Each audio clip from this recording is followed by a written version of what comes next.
एक college topper लड़की की ऐसी क्या मजबूरी होती है कि जिसे वह बेपनाह प्यार करती है, उसी को जहर पिलाकर मार डालती है।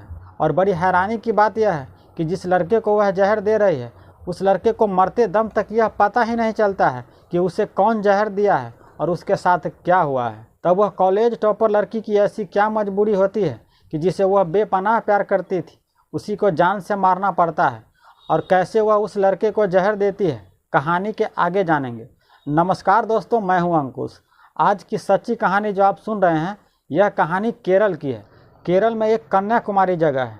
इस कन्याकुमारी में एक 24 साल के लड़का रहता है जिसका नाम शेरोन राज होता है। शेरोन राज नैयर क्रिश्चियन मेडिकल कॉलेज में रेडियोलॉजी का एक स्टूडेंट होता है। शेरोन राज की एक दिन तबीयत खराब होने लगती है। तारीख थी 14 अक्टूबर 2022। शेरोन को उल्टियाँ हो रही थी, पेट में हल्का हल्का दर्द हो रहा था। तब उसे सरकारी अस्पताल में ले जाया जाता है और सरकारी अस्पताल में उससे ब्लड टेस्ट होता है। लेकिन ब्लड टेस्ट में सब कुछ नॉर्मल आता है। तब उसे कुछ दवाइयाँ देकर उसे घर भेज दिया जाता है। लेकिन उसे थोड़ी बहुत ठीक होती है। इसके बाद फिर उसकी तबीयत खराब होने लगती है। फिर उसके अगले दिन 15 अक्टूबर 2022 को शेरोन के माता पिता आसपास के डॉक्टर से कंसल्ट करते हैं। इसके बाद वहाँ पे इलाज कराता है, लेकिन थोड़ी बहुत सुधार होता है। इसके बाद फिर उसकी तबीयत बिगड़ने लगती है। 15 और 16 अक्टूबर को शेरोन के घर के आसपास के ही डॉक्टरों से इलाज होता है। शेरोन की तबीयत में कोई सुधार नहीं हो रहा था। उसे बार बार उल्टियाँ हो रही थी और पेट में उसे तेज का दर्द होने लगता है। इसके बाद शेरोन के माँ बाप 17 अक्टूबर 2022 को उसी सरकारी अस्पताल में इमरजेंसी में शेरोन को भर्ती कराता है, जहाँ पे उसका ब्लड टेस्ट हुआ था और उस रिपोर्ट में सब कुछ नॉर्मल आया था। और इस बार शेरोन का ब्लड टेस्ट रिपोर्ट देखने के बाद डॉक्टर भी हैरान हो जाते हैं। डॉक्टर शेरोन और उसके माँ बाप से पूछता है कि शेरोन कोई एसिड तो नहीं पिया है या कोई जहर तो नहीं खाया पिया है। लेकिन शेरोन और उसके माँ बाप इस बात से इनकार कर देता है। डॉक्टर कई बार शेरोन और शेरोन के माँ बाप से पूछता है, लेकिन वो लोग हर बार एक ही बात कहता है कि शेरोन ने कोई भी जहर या कोई भी एसिड नहीं खाया पिया है। जो शेरोन का इंटरनल ऑर्गन है उस पर काफ़ी असर पड़ रहा है, इसीलिए इसे आईसीयू में भर्ती कराना पड़ेगा। इसके बाद शेरोन को आईसीयू में भर्ती करा देता है। शेरोन को आईसीयू में भर्ती करने के बाद शेरोन के माँ बाप से फिर पूछता है कि आप हमें बताइए कि शेरोन कौन सा जहर खाया या पिया है या कोई एसिड खाया है, कि ताकि मैं इसका इलाज सही से कर सकूं। डॉक्टर के लिए यह जानना बहुत ज़रूरी होता है कि कोई भी इंसान अगर कोई जहर खाता या पीता है तो वह कौन सा जहर खाया पिया है, ताकि उस जहर का सही एंटीडोज दिया जाए। लेकिन यहाँ तो कहानी ही उल्टा थी। शेरोन के माँ बाप लगातार मना कर रहा था कि शेरोन ने कोई भी जहर नहीं खाया पिया है या कोई एसिड खाया पिया है। तब सरकारी अस्पताल के डॉक्टर पुलिस को फ़ोन कर देती है। इसके बाद उस सरकारी अस्पताल में पुलिस आती है।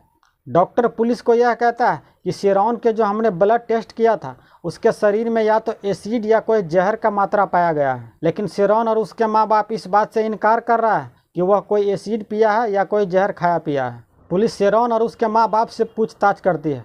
इसी बीच में शेरोन का एक दोस्त जिसका नाम रेजन था, वो भी अस्पताल में आ जाता है। शेरोन पुलिस को बताता है कि 3 दिन पहले मैं अपने एक दोस्त के यहाँ पे गया था, जहाँ पे मैं एक आयुर्वेदिक जूस पिया था, लेकिन वह जूस तो मेरे दोस्त ने भी पिया था। पुलिस शेरोन से पूछती है कि तुम दोनों की दोस्ती कैसे हुई। शेरोन बताता है कि एक ही बस से हम दोनों कॉलेज आते और जाते थे। इसी बस में हम दोनों की मुलाकात हुई, इसके बाद दोस्ती हुई और फिर धीरे धीरे हम दोनों में प्यार हो गया। इसके बाद पुलिस शेरोन के दोस्त रेजन से पूछता है। रेजन पुलिस को यह बताता है कि शेरोन को अपने दोस्त के यहाँ कुछ किताब लाने जाना था, साथ में मैं भी गया था। रेजन पुलिस को यह कहता है कि 14 अक्टूबर 2022 को शेरोन के उसके गर्लफ्रेंड के यहाँ कुछ किताब लाने जाना था, साथ में वह भी जाता है। शेरोन और रेजन जब उसके गर्लफ्रेंड के यहाँ किताब लाने जा रहा था तब शेरोन बिल्कुल ठीक था। रेजन शेरोन के गर्लफ्रेंड के घर तो नहीं जाता, वह बाहर ही इंतजार करता है। शेरोन अपने गर्लफ्रेंड के घर के अंदर जाता है। उसकी गर्लफ्रेंड ग्रीष्मा एक आयुर्वेदिक जूस पी रही थी। ग्रीष्मा 23 साल की थी और वह माँ बाप की इकलौती बेटी थी। वह पढ़ने लिखने में काफ़ी तेज तरह का थी। जब वह बीए इंग्लिश लिटरेचर से एमएससी यूनिवर्सिटी तमिलनाडु से जब वह कर रही थी, उस वक्त वह पूरे यूनिवर्सिटी में चौथे नंबर पे आई थी। इससे आप अंदाज़ा लगा सकते हैं कि वह पढ़ने लिखने में कितनी तेज तरह का होगी। वह एक ब्रिलियंट स्टूडेंट थी। जब वह आयुर्वेदिक जूस पी रही थी तब उसके दोस्त शेरोन यह कहती है कि तुम यह क्या कड़वी चीज़ पीती रहती हो। ग्रीष्मा शेरोन को चिढ़ाते हुए यह कहती है कि अगर तुम में हिम्मत है तो यह जूस पी के दिखाओ। शेरोन इस बात को चैलेंज की तरह लेता है। शेरोन आयुर्वेदिक जूस पीने की कोशिश करता है, लेकिन वह पहली बार में नाकाम रहता है। लेकिन दूसरी बार में वह पूरी की पूरी जूस पी जाता है। लेकिन जूस पीने के बाद उसका टेस्ट कड़वा हो जाता है। इसके बाद शेरॉन को ग्रीष्मा एक मैंगो जूस देती है और मैंगो जूस पीने के बाद कुछ ही देर के बाद उसी के घर में शेरॉन की उल्टी हो जाती है। शेरॉन को लगता है कि उसकी तबीयत ठीक नहीं है। तब शेरॉन उसके घर से जाने लगता है और वह घर के बाहर भी उल्टी करते हुए निकलता है। लेकिन जब शेरॉन 10-15 मिनट के बाद अपने गर्लफ्रेंड के घर से बाहर आता है तब वह उल्टियाँ कर रहा था और रास्ते में भी वह कई बार उल्टियाँ किया है और उल्टी का जो कलर था वह नीली कलर का था और वह अपने घर तक उल्टियाँ करता रहा। उसी दिन से शेरॉन की तबीयत लगातार ख़राब होती जा रही है। इससे पहले वह बिल्कुल ठीक था। यह बात सुनने के बाद पुलिस शेरॉन के गर्लफ्रेंड के घर जाती है। इसके बाद उससे पूछताछ करती है। तब ग्रीष्मा पुलिस को यह बताती है कि जब भी उसको सर दर्द होता है तब उसकी माँ यह जूस ला के देती है और वह पीती है। इसके बाद वह ठीक हो जाती है। पुलिस ग्रीष्मा से कहती है कि वह आयुर्वेदिक जूस की बोतल दिखाना, कौन सी कंपनी का है और क्या नाम है। ग्रीष्मा यहाँ कहती है कि इसके बारे में मुझे कुछ पता नहीं है और यह सब मेरी माँ ला के देती है। पुलिस को ग्रीष्मा की बात नॉर्मल लगती है। इसके बाद पुलिस उसके माँ बाप से भी पूछताछ करती है, लेकिन उन लोगों को भी बात सुनने के बाद पुलिस को सब बात नॉर्मल ही लगती है। इसके बाद पुलिस ग्रीष्मा के घर से चली आती है और इधर अस्पताल में शेरॉन की तबीयत लगातार खराब होते जा रही थी। 17 अक्टूबर को इसे इमरजेंसी में भर्ती कराया गया था और 4-5 रोज बीत जाता है लेकिन उसकी तबीयत सुधार नहीं होती है। डॉक्टर अपना इलाज करते रहता है लेकिन डॉक्टर को यह पता ही नहीं चलता है कि इसकी कौन सी बीमारी है, जो इसके इंटरनल ऑर्गन पे क्या चीज़ का असर पड़ रहा है। डॉक्टर इलाज करते रहता है लेकिन शेरॉन की हालत में कोई सुधार नहीं होती है और तारीख आ जाती है 24 अक्टूबर 2022। डॉक्टर फिर पुलिस को कॉल करती है और पुलिस को यह बताती है शेरॉन की तबीयत काफ़ी ज़्यादा ख़राब हो चुकी है, आप इसे एक बार और बयान ले सकते हैं, शायद यह कुछ घंटों के बाद मरने वाला है, आप इसे बयान ले सकते हैं। पुलिस दोबारा सरकारी अस्पताल आती है। इसके बाद शेरॉन से फिर पूछताछ करती है कि तुम्हें किसी पे कोई शक है जो तुम्हारी ऐसी हालत कर दी है, लेकिन शेरॉन यहाँ किसी का भी नाम नहीं लेता है। पहला स्टेटमेंट में वह बयान दिया था कि आयुर्वेदिक जूस पिया था, लेकिन इस बयान में वह आयुर्वेदिक जूस के बारे में जिक्र भी नहीं करता है। 24 अक्टूबर को बयान देने के बाद उसके अगले दिन 25 अक्टूबर 2022 को शेरॉन की मृत्यु हो जाती है और 4 दिनों के बाद शेरॉन की पोस्टमार्टम रिपोर्ट आती है और उस रिपोर्ट में यह लिखा था कि शेरॉन की मौत जहर से हुई है। पोस्टमार्टम रिपोर्ट में यह पुष्टि हो जाती है कि शेरॉन की मौत जहर से हुई है। इसका साफ साफ मतलब यह होता है या तो किसी ने शेरॉन को जहर पिलाया है या जहर खिलाया है। अब पुलिस के सामने बड़ी चुनौती थी कि शेरॉन को किसने जहर दिया है और क्यों दिया है, कैसे दिया है, इसके बारे में पता लगाना था। पुलिस अब शेरॉन के मोबाइल फ़ोन अपने कब्जा में लेता है और यहीं से होता है खुलासा। मोबाइल फ़ोन में बहुत ऐसे फ़ोटो और वीडियो थे। इससे पता चलता है कि शेरॉन और ग्रीष्मा गर्लफ्रेंड और बॉयफ्रेंड नहीं थे, बल्कि वह शादीशुदा थे। ग्रीष्मा के बहुत सारे ऐसे फ़ोटो थे जिसमें वह सिंदूर लगाई हुई थी और गले में मंगलसूत्र भी पहनी थी और शादी के कई सारे वीडियो और फोटोज थे।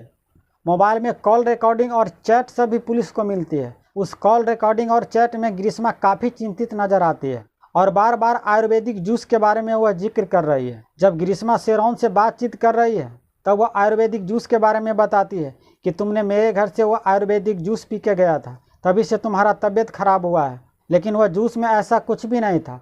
तुमने जो मैंगो जूस पिया था वह एक्सपायर था और मेरे घर एक ऑटो रिक्शा वाला भी आया था और वही मैंगो जूस मैं उस ऑटो रिक्शा वाले को पीने के लिए दिया था। वह पीने के बाद उसे भी उल्टियाँ होने लगी थी, लेकिन अब वह ठीक है और तुम भी बहुत जल्द ठीक हो जाओगे। और इधर शेरॉन को भी यह लगता है कि ग्रीष्मा काफ़ी अच्छी लड़की है और उसे खामखा उसे पुलिस परेशान कर रही है और उसे पूछताछ करने के लिए उसके घर तक चली गई। इसीलिए जब शेरॉन मरते वक्त अपना बयान दिया था तब वह उस जूस के बारे में कुछ नहीं बताया था कि ताकि पुलिस ग्रीष्मा को बार बार तंग न करे और उसके घर ना जाया करे। शेरॉन और ग्रीष्मा जो चुपके से शादी कर लिया था, इसके बारे में न शेरॉन के माँ बाप को पता था और न ग्रीष्मा के माँ बाप को पता था। मोबाइल फ़ोन में बार बार आयुर्वेदिक जूस का जिक्र हो रहा था और उस मैंगो जूस के बारे में भी जिक्र हुआ था कि वह ऑटो रिक्शा वाला पिया था। तब पुलिस उस ऑटो रिक्शा वाले की पता लगाने की कोशिश करता है कि कौन ऑटो रिक्शा वाला ग्रीष्मा के घर गया था और जूस पीकर आया था, लेकिन पुलिस को कहीं से उस ऑटो रिक्शा वाले को पता नहीं चलता है। इसके बाद पुलिस ग्रीष्मा के घर जाती है और इसके बाद ग्रीष्मा से पूछताछ करती है। ग्रीष्मा से जो पुलिस पहले बयान लिया था, उस बयान में ग्रीष्मा ने पुलिस को यह बताया था कि आयुर्वेदिक जूस उसकी माँ दे रही थी, लेकिन इस बार वह कहती है कि हमारी एक फ्रेंड ने दिया है। तब पुलिस ग्रीष्मा के फ्रेंड के घर जाती है। इसके बाद उससे पूछती है, तब पुलिस को वह एक मेडिकल स्टोर के बारे में बताती है और जब पुलिस वहां जाके पता लगाती है तो वहां पता चलता है कि ऐसी वह कोई भी आयुर्वेदिक जूस बेचता ही नहीं है। इसके बाद पुलिस उसके दोस्त के घर पे आती है और पुलिस पूछती है कि तुमने झूठ क्यों बोला है, तुम्हें पता है कि पुलिस के सामने झूठ बोलना कितना बड़ा जुर्म है। तब वह सच बताती है और कहती है कि ग्रीष्मा हमें कॉल किया था और ग्रीष्मा ने जूस की बात अपने सर लेने के लिए बोला था। इसके बाद पुलिस ग्रीष्मा को गिरफ्तार करती है, उसे थाने ले जाती है और वहाँ फिर उससे पूछताछ करती है।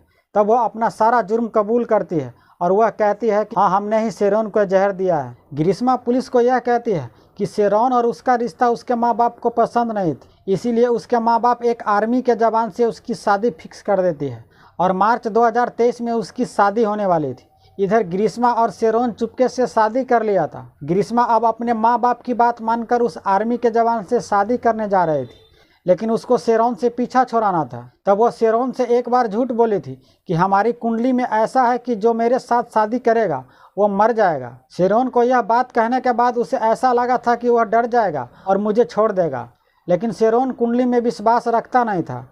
तब ग्रीष्मा शेरोन को अपने रास्ते से हटाने का प्लान बनाने लगती है और 14 अक्टूबर को जब शेरोन उसके घर किताब लाने आया था तब वह आयुर्वेदिक जूस में पहले से ही जहर मिला दिया था। शेरोन उस आयुर्वेदिक जूस समझकर उस जहर को पी गया था। इसके बाद 11 दिन के बाद शेरोन की मौत हो जाती है और यह पहली बार ऐसा नहीं था कि ग्रीष्मा ने शेरोन को मारने का प्लान बनाई थी।